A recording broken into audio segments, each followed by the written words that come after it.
going on, everyone? Welcome back to Frostburg PE with you and me. Let's jump right into our warm-up so we can get started with today's lesson. First warm-up exercise, we are going to do 10 arm circles going forwards and backwards. So they should look exactly like this. This is forwards, backwards. All right, we're going to do 10 in each direction. Ready? 1, 2, 3, 4, 5, 6, 7, 8, 9, 10. And back.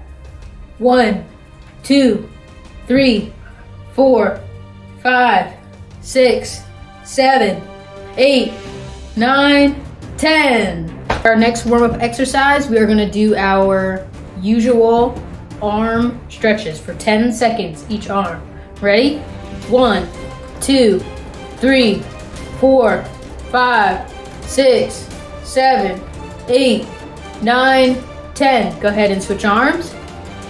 1, 2, 3, 4, 5, 6, 7, 8, 9, 10. All right, let's go to the next one.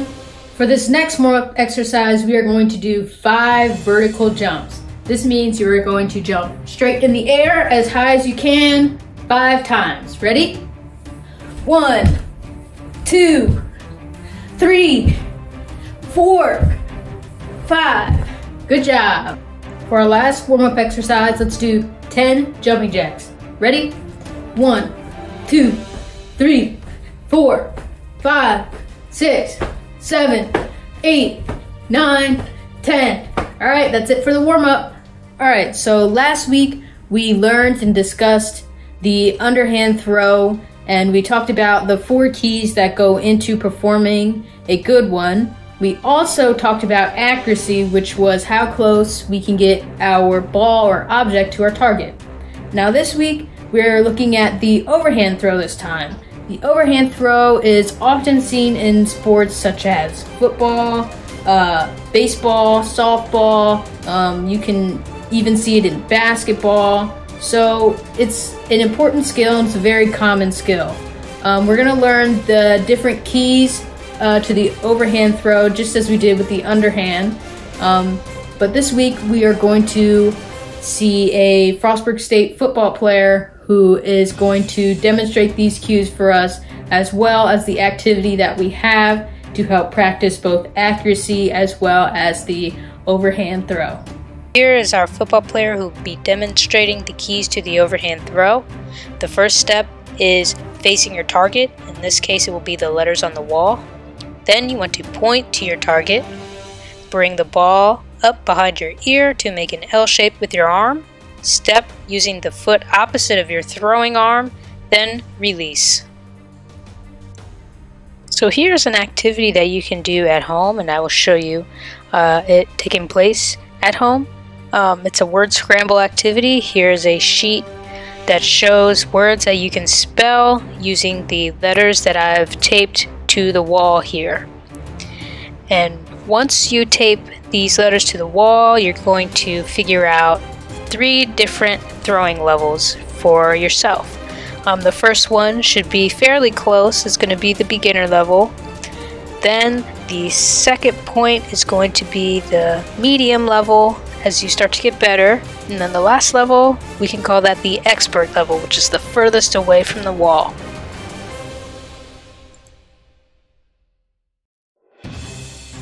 Here is our activity in action. This activity is meant to be a fun way to practice the overhand throw as well as accuracy, but you also get to work on spelling at the same time. Our football player will be showing you how to do this activity individually, then I will show you how to make it a challenge at home with a friend or a family member. There are many different ways you can do this activity, and you can change it up however you would like, or you could do it the way that we have presented here. So our football player is starting at the beginner level. He is spelling 2 words by hitting the letters of that word on the wall. And if you miss a letter, you just keep trying. You don't have to start over spelling the word. You just go and throw until you spell the whole word. Then move on to the next one. For the purpose of this video, we did use a wiffle ball because it is gentle on the letters that we have taped on the wall.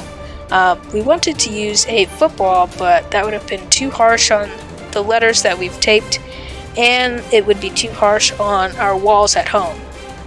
So once you've spelled 2 words at the first point, you're going to move back to the medium level.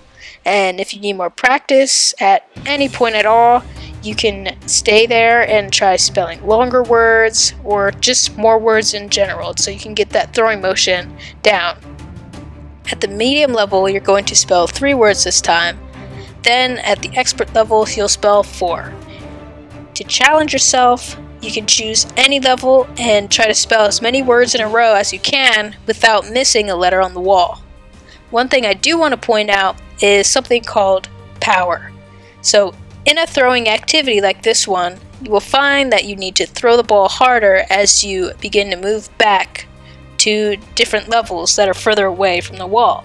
So this means that you will need to use more power to get the ball to the wall.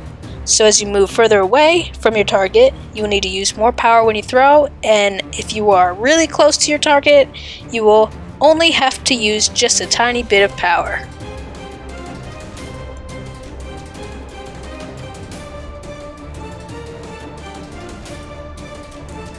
This is the setup for the activity at home. You can see I have my letters taped to the wall, and I used painter's tape to do this.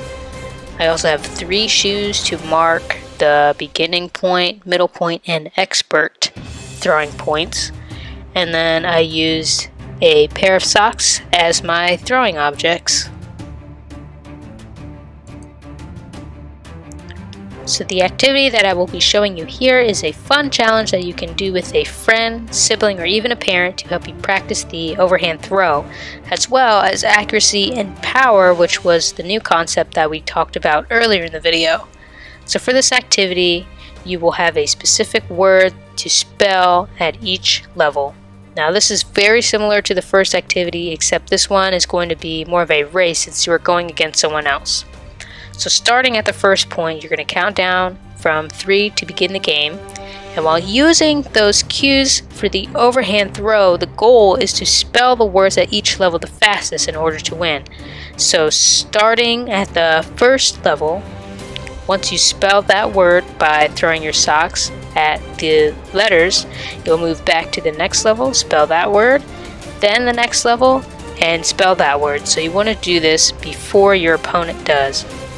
And if you miss a letter, you keep trying. You don't need to start the word over again. And to make this activity more of a challenge, try changing the rules so that if you miss a letter, you would have to start the entire word over again.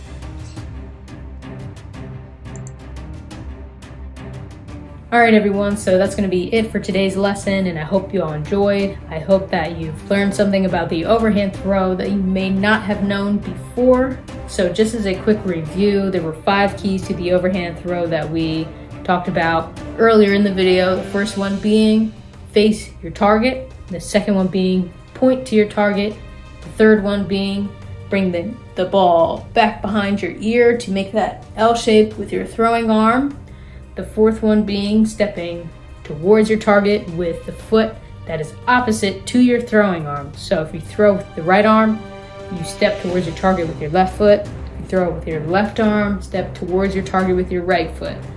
Then the last key being bringing the ball back slightly and release. So that's when you perform that throwing action.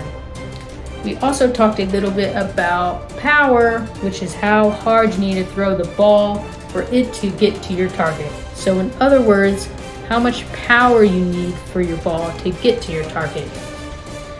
Again, that is it for today's lesson, and I hope that it helped you all out with the overhand throw. Also, if you have the time, please take the survey that I've included in the description of this video. This will allow you all to provide feedback for me to improve on the videos in the future. So stay tuned for next Friday's video, and I will see you on the next one.